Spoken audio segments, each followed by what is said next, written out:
I'm Estelle Cohen, the mother of Eliyahu, who's nearly 24, and he's been in Kisharon nearly all his school life. He now goes to work twice a week. It is the most amazing, fantastic feeling. You can't describe it. Other people take this for granted. But for a mother of a special needs child, that her child can go and take the place in the community like a regular child, it's amazing. As your child gets older, you realise that you're getting older, and you do have concerns of what will be later on in life. But Kisharon is there. And that's how I feel I can cope, knowing that Kisharon is there for me, for all my family.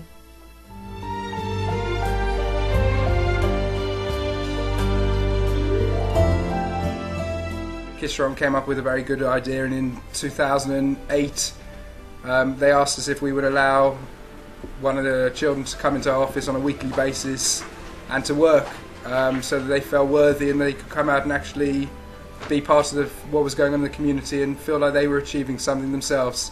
Moishe meets people come to the office, always will say hello, always friendly. He goes to the bank unattended, he banks all the rent on a weekly basis unattended, and he's incredibly capable, and I just think on that basis what Kisharon do as a charity is absolutely fabulous.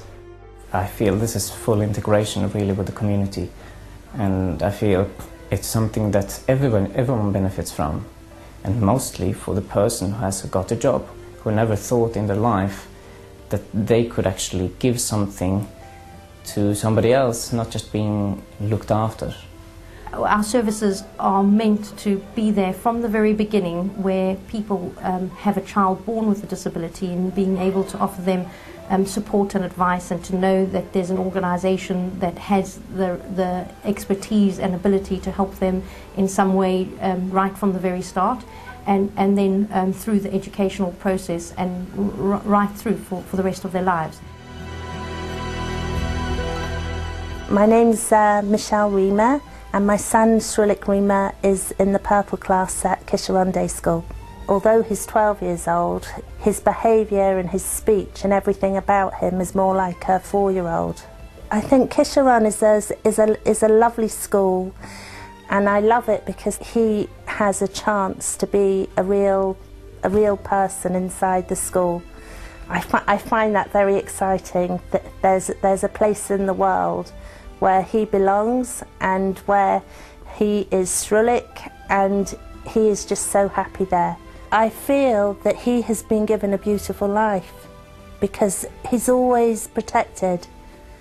So in his world, people are kind, people are beautiful, people are warm, people are loving, people respect him. He lives in a world that most people could only dream of living in. And it's a wonderful place. It's a Kiddush Hashem. Kisharon is a Kiddush Hashem. And I'm so happy that my son goes there.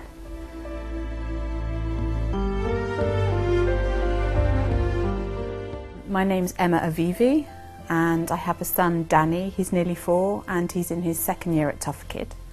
Danny was born with Down syndrome. Well, obviously it was shock because it wasn't something that we were expecting. We didn't know, and it was our first child, so you just never assume that things like that are going to happen. And he was a month early, which has also made it a bit of a shock. We had to get used to a whole different reality in terms of therapists, and then it got to a stage when he was nearly 2 and we started to think, where are we going to send him to school?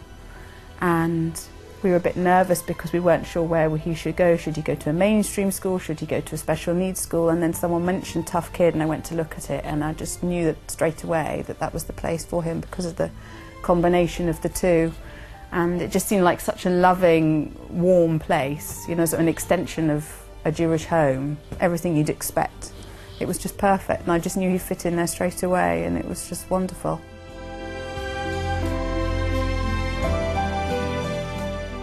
Okay, hi, I'm Ayala. I'm Gala's mum. I work in Kisharon day school. My daughter Gala, she just had her 4th birthday. She's now in the 2nd year in Tufkid. When she was 2, she became ill. She had a flu. She wasn't final well until she was 2. She had this flu, which is a very rare thing. It goes to the brain. Every kid has a flu. This one went to her brain and caused the seizures, which caused the damage to her brain.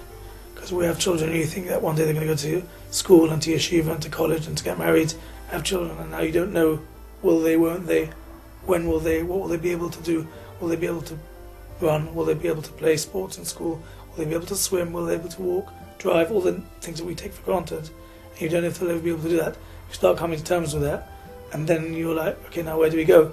I was just so grateful that there was a place like Tufkid, a place where she could be, because I couldn't send her anywhere else. There was nowhere else where they could look after her medically, where they would know what to do with her physically, where they would see what she needed, and Tufkid was just the right place for her.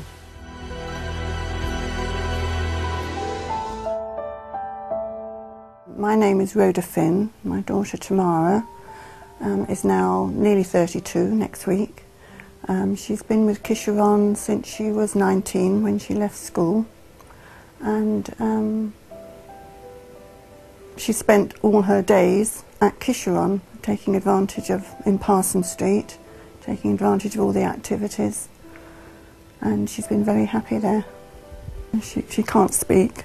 She can't manage things, so she does need 24-hour care, and she has epilepsy as well. So she has no sense of danger. She doesn't really understand hot and cold. She will open the front door and run off. She will drink oil. She will eat butter.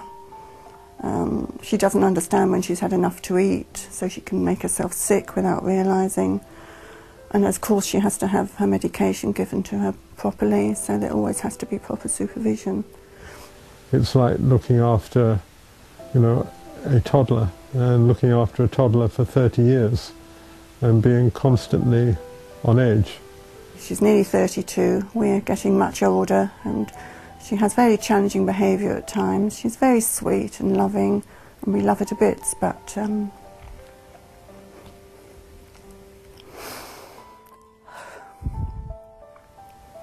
we've got to the stage now where we know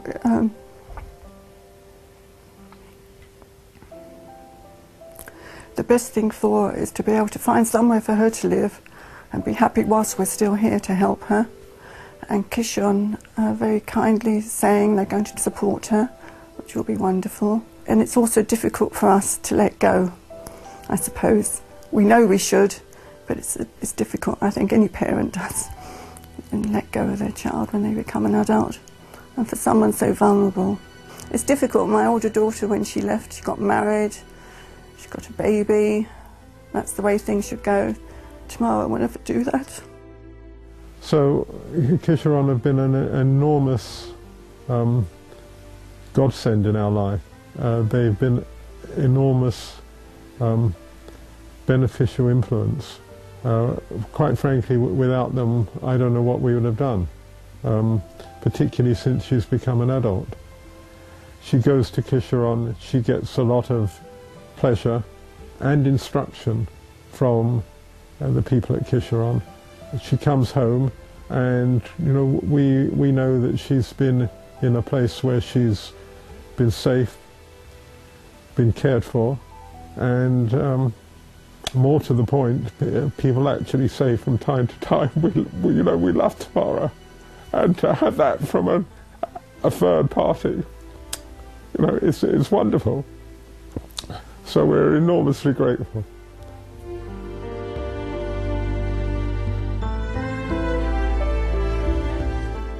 The challenges are hitting us from all sides. I mean, we have spent the last 2 years trying to hold ourselves together, following the massive economic downfall that October 2008 unleashed on us.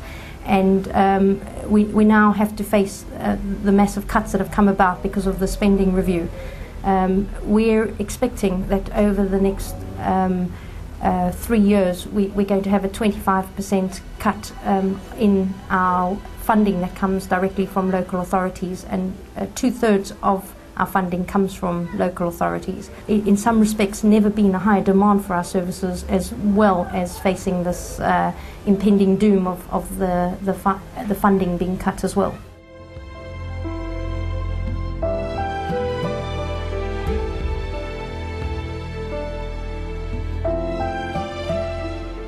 If Kisharon was not there, I would be floundering. I would be absolutely lost. They are there for the mother, father of a special needs child. They are there to help them through their lives. Every concern you have is taken on board, every worry. And I feel that we would be nowhere near where we are now if it wasn't for Kisharon. Special children come into the world and they're completely vulnerable. If their parents or the community don't help them and don't support them and don't give them places to go, they can't be anything. I think without Kisharon, a lot of people would be very, very lost. We are, in essence, one big family, whether we're frum or whether we're irreligious. There is something that binds us, and it is the culture, and that culture is most important to maintain. And that culture teaches us to be tolerant and hopefully to love people who are less fortunate than ourselves. But it's normally not everyone who does this, and it's left to organisations like Kisharon to perform these essential duties. And without Kisharon, speaking personally, I'm not sure how we would have coped.